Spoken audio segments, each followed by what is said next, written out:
NCR में भूकंप के जोरदार झटके महसूस किए गए हैं। मंगलवार दोपहर को 2.51 पर आए भूकंप के झटकों के बाद दहशत में लोग दफ्तर और घरों से बाहर निकल गए। नेशनल सेंटर फॉर सिस्मोलॉजी के मुताबिक भूकंप की तीव्रता 6.2 मापी गई, जिसका केंद्र नेपाल के दीपायल से 38 किलोमीटर दूर जमीन से 5 किलोमीटर गहराई में था। झटके यूपी, दिल्ली समेत कई राज्यों में महसूस किए गए। इससे पहले दोपहर 2:25 पर भी भूकंप के झटके महसूस किए गए थे।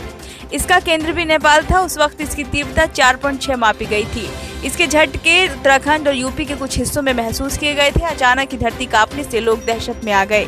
श्रावस्ती में 2:51 पर भूकंप के झटके महसूस हुए हैं। 2 बार तेज झटके महसूस हुए। भूकंप की तीव्रता 4.6 रही। उत्तर भारत के कई राज्यों में भूकंप के झटके महसूस किए गए।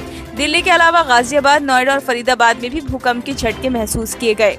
पृथ्वी के अंदर 7 प्लेटलेट्स हैं जो लगातार घूमती रहती हैं। जहां ये प्लेट ज्यादा टकराती हैं वह जोन फॉल्ट लाइन कहलाता है।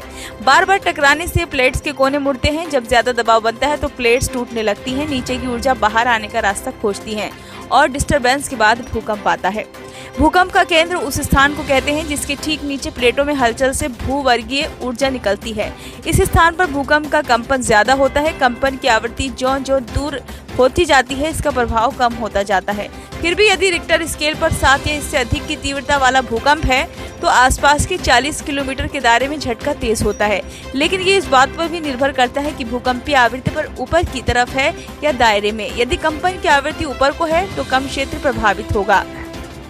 भूकंप की जांच रिक्टर स्केल से होती है। इसे रिक्टर मैग्नीट्यूड टेस्ट स्केल कहा जाता है। रिक्टर स्केल पर भूकंप को 1 से 9 तक के आधार पर मापा जाता है।